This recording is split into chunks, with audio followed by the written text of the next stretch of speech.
ನಮಸ್ತೆ friends, welcome to my cooking channel. ಇವತ್ತಿನ video special ಏನಪ್ಪ ಅಂದರೆ ಮಸಾಲ ಅಕ್ಕಿ ರೊಟ್ಟಿ ತುಂಬಾ ಟೇಸ್ಟಿಯಾಗಿ ಮಾಡ್ಕೋಬೋದು. ತುಂಬಾ ಈಸಿಯಾಗಿರುತ್ತೆ, ಹಾಗೆ ಬಹಳನೇ ಆರೋಗ್ಯಕರವಾಗಿರುತ್ತೆ. ಸೊ ಹೇಗೆ ಮಾಡೋದು ಅಂತ ನೋಡ್ಕೊಂಡು ಬರೋಣ ಬನ್ನಿ. ಮೊದಲನೇದಾಗಿ ನಾನಿಲ್ಲಿ ಅಕ್ಕಿ ರೊಟ್ಟಿ ಮಾಡಲಿಕ್ಕೆ 1 ಕಪ್ ಆಗುವಷ್ಟು ಮೊದಲಿಗೆ ಅಕ್ಕಿ ಹಿಟ್ಟನ್ನು ಜರಡಿ ಹಿಡ್ಕೊತಾ ಇದ್ದೀನಿ. ಇದಾದ ನಂತರ ಇನ್ನೊಂದು ಅರ್ಧ ಕಪ್ ಆಗುವಷ್ಟು ಅಕ್ಕಿ ಹಿಟ್ಟನ್ನು ನಾನಿಲ್ಲಿ ಜರಡಿ ಹಿಡ್ಕೊತಾ ಇದ್ದೀನಿ. ಹಾಗೆ ಈ ಹಿಟ್ಟಿಗೆ ರುಚಿಗೆ ತಕ್ಕಷ್ಟು ಉಪ್ಪನ್ನು ಸೇರಿಸ್ತೀನಿ. ಹಾಗೆ ನಾನಿಲ್ಲಿ ಎಲ್ಲ ತರಕಾರಿಗಳನ್ನ ತೊಗೊಂಡಿದ್ದೀನಿ. ಮೊದಲನೇದಾಗಿ ಮೀಡಿಯಮ್ ಸೈಜ್ನ ಒಂದು ಕ್ಯಾರೆಟ್ ತೊಗೊಂಡಿದ್ದೀನಿ. ಹಾಗೆ ಒಂದು ಆನಿಯನ್ ತೊಗೊಂಡಿದ್ದೀನಿ, ಅದನ್ನು ಕೂಡ ಚಿಕ್ಕದಾಗಿ ಕಟ್ ಮಾಡ್ಕೊಂಡು ಬಂದಿದ್ದೀನಿ. ಜೊತೆಯಲ್ಲಿ ಬೀನ್ಸನ್ನು ಕೂಡ ತುಂಬ ಸಣ್ಣದಾಗಿ ಕಟ್ ಮಾಡ್ಕೊಂಡಿದ್ದೀನಿ. ಹಾಗೆ ಮೆಂತ್ಯ ಸೊಪ್ಪು, ನಾನು ಇದನ್ನೇ ಮೇಯ್ನಾಗಿ ತೊಗೊಂಡಿರೋದು. ಮೆಂತ್ಯ ಸೊಪ್ಪು ಹಾಕ್ತಾಯಿದ್ದೀನಿ. ಹಾಗೆ ಸ್ವಲ್ಪ ಕೊತ್ತಂಬರಿ ಸೊಪ್ಪು ತೊಗೊಂಡಿದ್ದೀನಿ. 2 ಕರಿಬೇವಿನ ಎಲೆಗಳನ್ನು ಚಿಕ್ಕದಾಗಿ ಕಟ್ ಮಾಡ್ಕೊಂಡಿದ್ದೀನಿ. ಹಾಗೆ 1 ಮೆಣಸಿನ್ಕಾಯನ್ನು ಸಣ್ಣದಾಗಿ ಹೆಚ್ಕೊಂಡು ಬಂದಿದ್ದೀನಿ. ಇವೆಲ್ಲವನ್ನು ಫಸ್ಟ್ ಡ್ರೈ ಮಿಕ್ಸ್ ಮಾಡ್ಕೋತೀನಿ ನಾನು, ತರಕಾರಿಗಳಲ್ಲಿರುವ ನೀರು ನೀಟಾಗಿ ಹೀರ್ಕೊಳ್ಳಿ ಅಂತ. ಇದಾದ ನಂತರ ನಾನಿಲ್ಲಿ ಸ್ವಲ್ಪ ನೀರನ್ನು ಹಾಕ್ಕೊಂಡು ಹಿಟ್ಟನ್ನು ಕಲಿಸ್ಕೊತೀನಿ. ಒಂದೇ ಸರಿ ನೀರು ಹಾಕೋಬಾರ್ದು, ತರಕಾರಿಯಲ್ಲಿ ಕೂಡ ನೀರಿರುತ್ತಲ್ವ, ಹಾಗಾಗಿ ಸ್ವಲ್ಪನೇ ನೀರು ಹಾಕ್ಕೊಂಡು ಈ ರೀತಿಯಾಗಿ ಕಲಿಸ್ಕೊತಾ ಇದ್ದೀನಿ. ಲಾಸ್ಟಲ್ಲಿ ಈ ಹದಕ್ಕೆ ಬಂದಮೇಲೆ ಒಂದು ಕಡೆ ಸೇರಿಸಿ ಇದನ್ನು ಮುಚ್ಚಿ ಇಡ್ತಾಯಿದ್ದೀನಿ. ಇದನ್ನು ಒಂದು 5 ನಿಮಿಷ ನೆನೆಲಿಕ್ಕೆ ಬಿಡ್ತೀನಿ.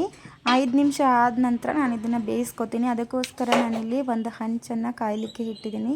ಹಾಗೆ ಎಣ್ಣೆ ಸವರ್ಕೊಂಡು ನೋಡಿ, ನೀಟಾಗಿ ಬೆಂದಿದೆ, ಕೈಗೆ ಅಂಟ್ತಾ ಇಲ್ಲ.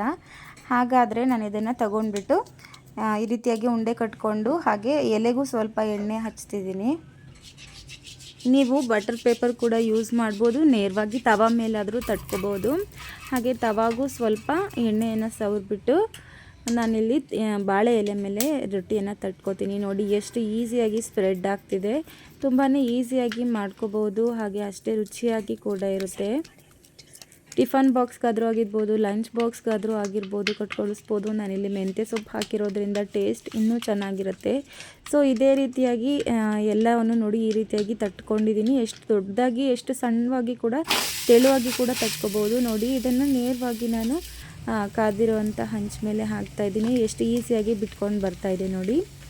ಈಗ ಇದಕ್ಕೆ ಸ್ವಲ್ಪ ಎಣ್ಣೆನ ಸವರ್ಬಿಟ್ಟು ನಾನು ಇದನ್ನು ಒಂದು ಸ್ವಲ್ಪ ಕ್ಲೋಸ್ ಮಾಡಿ ಬೇಯಿಸ್ತೀನಿ. ಫಸ್ಟು ಮೀಡಿಯಮ್ ಊರಿನಲ್ಲಿ ಇಟ್ಕೊಂಡು ನೀಟಾಗಿ ಬೆಂದಾದ ನಂತರನೇ ನಾನು ಹೈ ಫ್ಲೇಮಲ್ಲಿ ಇಟ್ಕೊಂಡು ಬೇಯಿಸ್ತೀನಿ. ಇದು ಸ್ವಲ್ಪ ಮೀಡಿಯಮ್ ಫ್ಲೇಮಲ್ಲಿ ಬೇಯ್ತಾ ಇದೆ.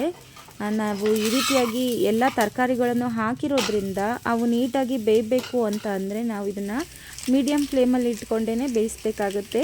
ನೀಟಾಗಿ ಬೆಂದ ನಂತರ ನಾನಿಲ್ಲಿ ಹೈ ಫ್ಲೇಮಲ್ಲಿ ಇಟ್ಕೊಂಡು ಬೇಯಿಸ್ತೀನಿ, ಫ್ರೈ ಮಾಡ್ತೀನಿ. ನೋಡಿ, ಈ ರೀತಿಯಾಗಿ ತಿರುವಿ ಹಾಕಿ ಸ್ವಲ್ಪ ಪ್ರೆಸ್ ಮಾಡಿ ಬೇಯಿಸ್ಕೋಬೇಕಾಗತ್ತೆ. ನೋಡಿ, ಈ ಟೈಮಲ್ಲಿ ನಾನು ಹೈ ಫ್ಲೇಮಲ್ಲಿ ಇಡ್ತಾಯಿದ್ದೀನಿ. ಫ್ಲೇಮ್ ನೋಡಿದ್ರೆ ಗೊತ್ತಾಗ್ತಿದೆ ನಿಮಗೆ, ಎಷ್ಟು ಹೊಗೆ ಬರ್ತಾ ಇದೆಯಲ್ವಾ, ಅದನ್ನು ನೋಡಿದ್ರೆ ಗೊತ್ತಾಗ್ತಿದೆ. ಹೈ ಫ್ಲೇಮಲ್ಲಿ ಇಟ್ಕೊಂಡು ಬೇಯಿಸಿ ತೆಗೆದಿಡ್ತಾಯಿದ್ದೀನಿ. ಇದೇ ರೀತಿಯಾಗಿ ನಾನು ಎಲ್ಲ ರೊಟ್ಟಿನೂ ಬೇಯಿಸ್ಕೊಂಡು ಬರ್ತೀನಿ. ನಿಮಗೆ ಕ್ರಿಸ್ಪಿಯಾಗಿ ಬೇಕು ಅಂದರೆ ಇನ್ನೊಂದು ಸ್ವಲ್ಪ ಹೈ ಫ್ಲೇಮಲ್ಲಿ ಇಟ್ಟರೆ ಆಯಿತು. ನಿಮಗೆ ಇಷ್ಟವಾದ ತರಕಾರಿಗಳನ್ನ ಹಾಕ್ಕೊಂಡು ಆರಾಮಾಗಿ ರೊಟ್ಟಿ ಮಾಡ್ಕೋಬೋದು. ನಾನು ಇದಕ್ಕೆ ಟೊಮೆಟೊ ಚಟ್ನಿ ಮಾಡಿದ್ದೀನಿ. ಹಾಗೆ ತುಂಬಾ ಟೇಸ್ಟಿಯಾಗಿರುತ್ತೆ. ಇದ್ರ ಜೊತೆಯಲ್ಲಿ ಇದೊಂದು ಒಳ್ಳೆ ಗುಡ್ ಕಾಂಬಿನೇಷನ್ ಅಂತಲೇ ಹೇಳ್ಬೋದು. ಈ ವಿಡಿಯೋ ನಿಮಗೆ ಇಷ್ಟ ಆಗಿದ್ದರೆ ಲೈಕ್ ಮಾಡಿ, ಶೇರ್ ಮಾಡಿ, ಕಾಮೆಂಟ್ ಮಾಡಿ. ಹಾಗೆ ನನ್ನ ಚಾನಲ್ನ ಸಬ್ಸ್ಕ್ರೈಬ್ ಆಗೋದನ್ನು ಮರಿಬೇಡಿ. ಮುಂದಿನ ವಿಡಿಯೋದಲ್ಲಿ ಸಿಗೋಣ. Thank you.